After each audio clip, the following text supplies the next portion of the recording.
বাপ আদম, মা হাওয়া। বাপ আদম এ হলো সমস্ত হিন্দু, মুসলিম, বৌদ্ধ, খ্রিস্টান সকলের আদি পিতা বাপ আদম। একটু বলবেন না সুবহানাল্লাহ? সকলেরই আদি মা মা হাওয়া আলাইহিস সালাম। এই বাপ আদম মা হাওয়া হইতে মানব জাতি বর্ণনা, মানব জাতি সৃষ্টি এই বাপ আদম মা হাওয়া হইতে। সেটাই বলতেছে বেদের ভিতরে, আদি মানব শত্রুপা, আদি মানব শত্রুপা, আদি মানব মানে বাপ আদম, শত্রুপা মানে মা হাওয়া আলাইহিস সালাম। এই আদি মানব শত্রুপা হইতে মানব জাতি সৃষ্টি হয়েছে, এর মধ্যে কোনো গোজা মিল নাই। আপনাদের অসুবিধা হইতেছে? জি না, তাই কিছু মানুষ খুব সুন্দর করে আছেন, কিন্তু কত সুন্দর করে এখানে পেলাম, আর কত সুন্দর করে বেদ থেকে প্রমাণ হয় হিন্দু, মুসলিম, শিখ, ঈসাই আপসে আমরা ভাই ভাই, আমাদের সম্পর্কই এক। হিন্দু, মুসলিম, শিখ, ঈসাই আপসে আমরা ভাই ভাই, আমাদের সম্পর্ক এক, আমাদের মালিক এক। কিন্তু আমাদের দোসরা কোনো দুটো মালিক আছে নাকি? হ্যাঁ, যদি দুটো মালিক হতো, হিন্দুদের একটা মালিক আলাদা, মুসলমানদের একটা মালিক আলাদা, তাহলে আমাদের ফসলও দু রকম হতো। হ্যাঁ, মালিক যদি দুটা হতো তাহলে মুসলমানদের আলু গোল গোল হতো, হিন্দুদের আলু লম্বা লম্বা হতো। কথা বুঝতে পারেননি? মালিক যদি দুটা হতো তো মুসলমানদের বেগুন কালো কালো হতো, হিন্দুদের বেগুন সাদা সাদা হতো। মুসলমানদের মালিক আর হিন্দুর মালিক যদি আলাদা হতো তাহলে আপনার মুসলমানদের ধান গোল গোল হতো, হিন্দুদের ধান লম্বা লম্বা হতো। হ্যাঁ, হিন্দু ফসল লাগালো, মুসলমান ফসল লাগালো, মালিক যদি এক না হয়, তার আপনার সৃষ্টির আপনার মানে তার কার্যকারিতে আপনার ব্রেন ফয়সালা করবে, আমাদের মালিক এক। ও বাবা, মালিক যদি দুটো হতো, হিন্দুদের আপনার গাই পুষে তাদের দুধ হতো লাল, আর মুসলমানদের দুধ হতো, গাই গরুর দুধ হতো সাদা। কি ভাই, ওদের দুধ লাল আছে কি? হ্যাঁ, ওদেরও সাদা, আমরাও গাই গরু পুষলাম, আমাদেরও গাই গরুর দুধ সাদা। আমার আব্বা আল্লাহ বাজার, তাহলে এতে প্রমাণ হয়ে গেল, এতে জানা গেল আপনার পেঁয়াজ লাগাইছে হিন্দু, পেঁয়াজ লাগাইছে মুসলমান, আলু লাগাইছে হিন্দু, আলু লাগাইছে মুসলমান, কিন্তু ফসল আপনার লাগানেওয়ালা অনেক, কিন্তু দেনেওয়ালা মালিক এক। লাগানেওয়ালা সুবহানাল্লাহ, মা জরিনা বাবা সুবহানাল্লাহ। ঈদগায় সিমেন্টের কাজ চালু, তাই এই সিমেন্টে না জমা হলে আপনার কাজ কেমন করে হয়? বড় মূল্যবান দান সিমেন্ট। সিমেন্ট যদি দেওয়া হয়, এই সিমেন্ট আপনার বালুকে ধরে রাখবে, ইটকে ধরে রাখবে, রডকে ধরে রাখবে। এই সিমেন্ট দিলে সমস্ত সবাইকে জয়েন এক জায়গায় করবে। আল্লাহ এই দানের ওসিলায় আমার মা খালার গোষ্ঠী খানদানকে জান্নাতবাসী করে দাও। একটু খুশি মনে বলি আল্লাহুম্মা আমিন। মা জরিনা এক বস্তা সিমেন্ট দিয়েছে দান, আল্লাহ দুনিয়াতে দিও মান সম্মান। আমার সোনামুখ মা খালা, আপনারা যদি পারেন, মা জরিনা যেমন এক বস্তা সিমেন্টের দানের দরজা খুলে দিয়েছে, আমার মা যদি আপনি পারেন এইভাবে 30 জনা মা, কোরআনের 30টা পারা, একটা পারার মহব্বতে, কোরআন শরীফের এক পারার মহব্বতে আমি এক বস্তা সিমেন্ট লিখে দিলাম। কমিটির ভাইরা আপনাদের কাছে তাকিয়ে আছে, যদি কোনো মা ইশারা করেন আমি এক বস্তা সিমেন্ট দিব কোরআনের একটা পারার মহব্বতে। এইভাবে যদি আপনার দানটা আছে, এইভাবে আপনার কাতরা কাতরা দরিয়া বাসার অল্প অল্পতে হয়ে যাবে বিস্তর, অল্প অল্পতে হয়ে যাবে বিস্তর। আপনার সামান্য সামান্য দানগুলো এক জায়গায় হবে, সেটা সব থেকে বড় ঈদগার ময়দান তৈরি হয়ে যাবে। একটু খুশি মনে বলে দেই আলহামদুলিল্লাহ।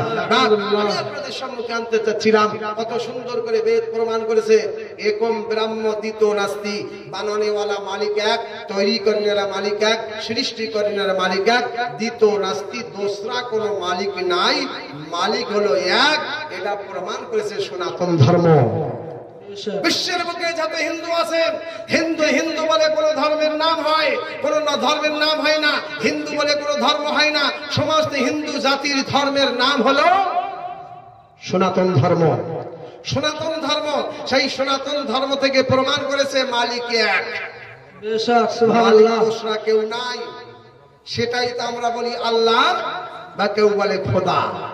আমার আব্বাজান কেউ বলে রব, কেউ বলে ভগবান, কেউ বলে ঈশ্বর, কেউ বলে চাঁদ বাবা, কেউ বলে গড। এইভাবে ভাষায় ভাষায় নাম বদলে গেছে, মানে তরজমা কিছু আলাদা হবে। গডের মানে আরো কিছু হবে, ঈশ্বরের মানে আরো কিছু হবে, ওমের মানে আরো কিছু হবে, চাঁদ বাবার মানে আরো কিছু হবে, গডের মানে আরো কিছু হবে, কিন্তু আল্লাহর মানে অন্য কিছু হবে না। আল্লাহর মানে অন্য কিছু আসবে না, আল্লাহর মানে আল্লাহই পাওয়া যাবে। বেশক সুবহানাল্লাহ। ইংরেজ বলতেছে Allah is one and only Allah, merciful and merciful. Is our Lord Prophet Muhammad was sent to you with religious clear. See my dear brother, one day will come. This whole global will be siege of Islam because it is created by Abdi Muhammad sallallahu ta'ala alayhi wa sallam. আমার আব্বাসান একটুখানি এর তরজমা আপনাদের সম্মুখে নিয়ে আসবো। কি ভাই শোনার টাইম আছে না? টাইম থেকে 9টা বেজেছে, 8:30 বাজে। বাহ, এ তো বাংলাদেশের ঘড়ি পরিধান করে। বলছে এখন 8:30 বাজে। আসলে বাজে যা বাজে তা বাজে, কিন্তু মনটা একটু শোনার এখন 8:30। একটু বলবেন না সুবহানাল্লাহ? শুনবো, শোনার জজবা 8:30। বাবু দিকে যাচ্ছি না। আলহামদুলিল্লাহ, আল্লাহর নেক মুমিন বান্দা যখন আল্লাহর রাসূলের কথা ভালো লাগে তখন 9টা আর 10টা দেখে না, তখন দেখে 8টা। একটু বলবেন না সুবহানাল্লাহ? বাবু দিকে যাব না, সামান্য করে একটু করে নিয়ে আসতে চাইছিলাম। একটুখানি আপনাদের সম্মুখে নিয়ে আসি। কত সুন্দর করে প্রমাণ হয়েছে মালিক এক। তাই আমার আল্লাহ নবী মুস্তাফার দরবারে যখন আপনার কোরআন নাযিল হয়, কোন কোরআন না কোন সূরা নাযিল হয়েছে। 114টা সূরা আছে, একটা সূরাতে ডবল বিসমিল্লাহ, একটা সূরাতে বিসমিল্লাহ নাই। ওই সূরাটা আমার আল্লাহ বড় জালালির সঙ্গে নাযিল করে দেয়। জোরে জোরে বলি সুবহানাল্লাহ। সূরা তাওবা।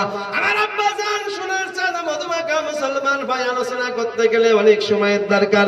আল্লাহ আল্লাহ, এই আপনার কোন সূরা মক্কাতে নাযিল হয়েছে, কোন সূরা আপনার মদিনা শরীফে নাযিল হয়েছে। বাবা, কোরআন বড় না মুহাম্মদ বড়? এখন প্রমাণ হলো মুহাম্মদ বড়। একটু বলবেন না সুবহানাল্লাহ? যখন মদিনায় চলে গেলেন, আপনার কোরআন আপনার মক্কাতে আসেনি। আমার নবীর সামনে আপনার মদিনাতেই কোরআন চলে গেল। নবী আবার মদিনা ছেড়ে যখন মক্কায় চলে আসলেন, কোরআন আবার কিন্তু আমার নবীর সামনে আপনার মক্কা শরীফে কোরআন চলে আসলো। কোন সূরা আপনার মদিনা শরীফে, কোন সূরা আপনার মক্কা শরীফে। আল্লাহ আল্লাহ সুবহানাল্লাহ। এই নবীর সম্পর্কে আলোচনা করতে গেলে শেষ করা যায় না। আল্লাহ পাক রব্বুল আলামিন নবী মুস্তাফার দরবারে আপনার সূরা ইখলাস নাযিল করে দিলেন। ও নবী মুহাম্মদ বলে দাও কুল হুয়াল্লাহু আহাদ। ও নবী বলে দাও, বলে দাও তোমাদের প্রতিপালক যিনি রব সে হলো এক আল্লাহ। সুবহানাল্লাহ, আমাদের আল্লাহ এক। আমার আব্বা জান সেটাই ব্যক্ত প্রমাণ করেছে। একম ব্রহ্ম মানে তো মাননে ওয়ালার নাম মুসলমান। কথা বুঝতে পেরেছেন? মানে তো মাননে ওয়ালার নাম মুসলমান, নাফরমান করনে ওয়ালার নাম হলো কাফের। আমার আব্বা জানের দিকে যাচ্ছি না। কোরআন মাননে ওয়ালার উপরে, কোরআন মুমিনের উপরে, আপনার বিশ্বনবী তাজদারে মদিনার উপরে কোরআন নাযিল হয়েছে। এই কোরআন হলো রহমত ভরা কিতাব। জোরে জোরে বলি সুবহানাল্লাহ। এই কোরআনে সব কিছু আছে, এই কোরআনে সব কিছু আছে। এই কোরআনে নামাজ আছে, রোজা আছে, হজ আছে, যাকাত আছে, কাবা আছে, মক্কা আছে, মদিনা আছে, মহিলা আছে, পুরুষ আছে, জান্নাত আছে, সব কিছু কোরআনে আছে। কিন্তু কোরআন শরীফে একটা জিনিস নাই। এই কোরআনে একটা জিনিস নাই। কি নাই?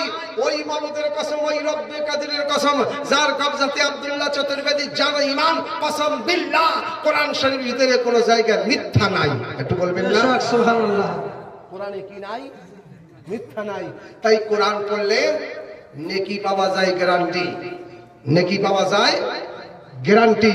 দুনিয়ার বুকে লক্ষ কোটি কিতাব আছে, বাংলা পড়বে, আপনার ইংরেজি পড়বে, গীতা পড়বে, মহাভারত পড়বে, আপনার চীন পড়বে, জাপানি পড়বে, যত রকমের কিতাব আছে পড়বে, কিন্তু নেকি পাবা না, নেকি পাবা না, নেকি পাবা না।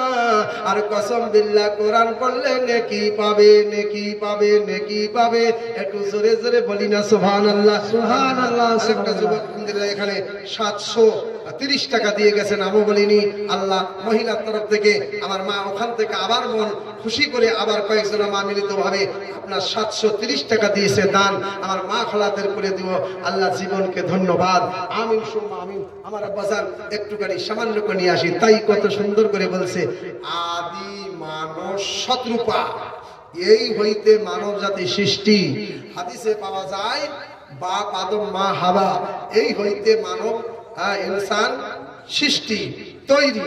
আমরা বাজান, তাহলে প্রথম বাপ আদম, পরে মা হাওয়া। তো মহিলার থেকে স্বামীর দরজা একটু উপরে, আর স্বামীর থেকে মহিলার দরজা একটু নিচে।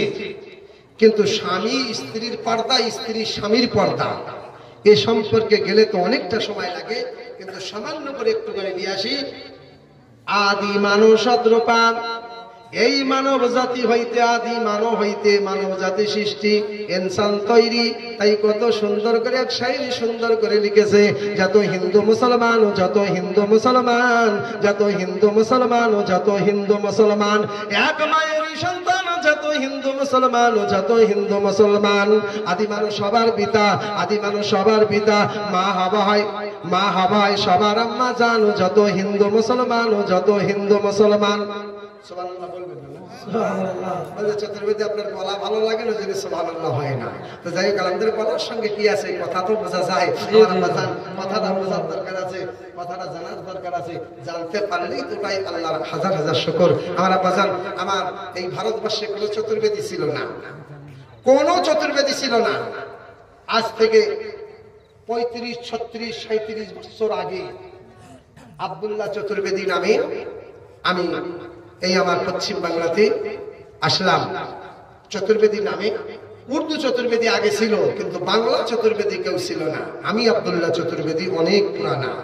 সুবহানাল্লাহ, সুবহানাল্লাহ। মোবাইলের মধ্যেও দেখবেন অনেক আপনার ব্রাহ্মণ পণ্ডিত বলেছে আব্দুল্লাহ চতুর্বেদী পুরানা। বাবু দিকে যাচ্ছি না, বলার উদ্দেশ্য হলো এখন বর্তমান আমার এই পশ্চিম বাংলাতে হাজার হাজার চতুর্বেদী। চতুর্বেদী নাম বললে কিন্তু মনটা খুশি হয়। এক চতুর্বেদী ছিলাম, হাজার চতুর্বেদী হলো, কি ভাই মনটা খুশি হবে না? জি জি।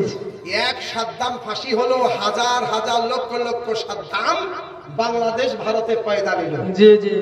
আপনাদের একবারও ভালো লাগে না? যাক আলহামদুলিল্লাহ। তো এক সাদ্দাম ফাঁসি হলো, আর আপনার হাজার হাজার সাদ্দাম আমার ভারত বাংলাদেশে জন্ম লাভ করেছে। হাজার হাজার আপনার সাদ্দাম হোসেন। বাবু দিকে যাচ্ছি না। তো আমি একা ছিলাম চতুর্বেদী, তখন ভয় লাগছিল, কিন্তু এখন হাজার হাজার চতুর্বেদী। চতুর্বেদী আবার তোর কিসের ভয়, একটু বলবেন না? সুবহানাল্লাহ। আমার ডাইনে চতুর্বেদী, বাঁয়ে চতুর্বেদী, সামনে চতুর্বেদী, পিছনে চতুর্বেদী। আরে চতুর্বেদীর কোনো হিসাব নাই, কথা বুঝতে পেরেছেন? তো যাই হোক আলহামদুলিল্লাহ। কিন্তু বেদের মধ্যে আব্দুল্লাহ চতুর্বেদী ভাইরাল হয়েছে। আমার আব্বাজান বেদগুলো শুনে তোরা বড় বড় পণ্ডিত ওখানে মানে খুব ভালোভাবে আপনার আওয়াজ দেয়। তো আমি একটুখানি আপনাদের সম্মুখে আনতে চাচ্ছিলাম ওই বেদটা। ওম নমাং নগরিমাং সংসিমাং আন্তিমা অবতার পৃথিবী মদম ওম করবা সাহিত্যম নিত্যম ধান্তি কান্ধম মস্তম করবা মানো নমো নর্গ ওম করবা মানো নমো স্বর্গ মানো শতমন্ত্রম লা ইলাহা পাপন ইল্লাল্লাহ পরম পদম জনম ভাই গুরু আপনি জপে নামে নিরাসরিস মানো তব সমদ্রম বিনা উন্নমা বেড়া পার নাই মানো শতমন্ত্রম লা ইলাহা পাপন। সুবহানাল্লাহ বলবেন না? সুবহানাল্লাহ। রাত বেশি হয়ে গেছে, সুবহানাল্লাহ কম হবে, কথা বুঝতে পারেন?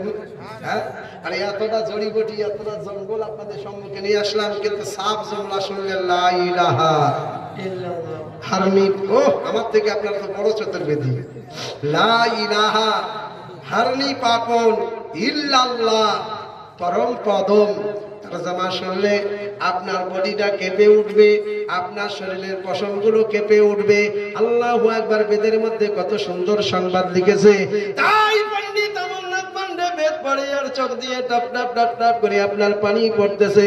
পণ্ডিত অমরনাথ পান্ডে ঠান্ডার সময় আপনার মন্দিরের আপনার বাইরে বারান্দায় কান্না করে, আর গরমের সময় আপনার মন্দিরের ভিতরে কান্না করে। গরমের সময় ভিতরে আর ঠান্ডার সময় বাইরে। সোজা না উল্টো? ঠান্ডার সময় বাইরে আর গরমের সময়, এটা ঠিক? হ্যাঁ, এটা বিপরীত। কেন কেন? পণ্ডিত অমরনাথ পান্ডে ঠান্ডার সময় বাইরে কান্না করতেন মন্দিরের বারান্দায়। ও বাবা, পণ্ডিত অমরনাথ পান্ডে গরমের সময় মন্দিরের ভিতরে গিয়ে কান্না করতেন। শরীর দিয়ে ঝরঝর ঝরঝর করে আপনার ঘাম ঝরতেছিল। আর ঠান্ডার সময় মন্দিরের বারান্দায় বসে বসে কান্না করে। আপনার ঠান্ডাতে আপনার কাঁপকাঁপি কাঁপকাঁপি কাঁপতেছিল। কারণটা কি? আপনার মন্দির পার করে কিছুটা দূরে 2-4 কিলো আপনার মিটার পরে আপনার মসজিদ। মসজিদের বা রাস্তার বাম দিকে আপনার মন্দির আর রাস্তার আপনার ডান সাইডে আপনার মসজিদ, কিন্তু মসজিদের আজান শুনতে পাই ফজরের সময়, নামাজি নামাজ পড়তে যায় কিন্তু মন্দিরটা পার করে, আগে মন্দির পরে তারপরে মসজিদ, আজান শুনতে পায়। মুসলমান সেদিন প্রশ্ন করেছিল, কি প্রশ্ন একটু শোনাবো, কি ভাই শুনতে রাজি আছেন? জি বলো বলো।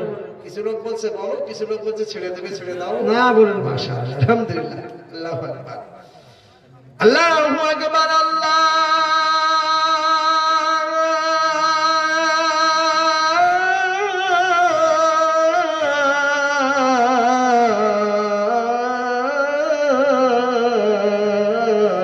আল্লাহু আকবার, আল্লাহ সুবহানাল্লাহ।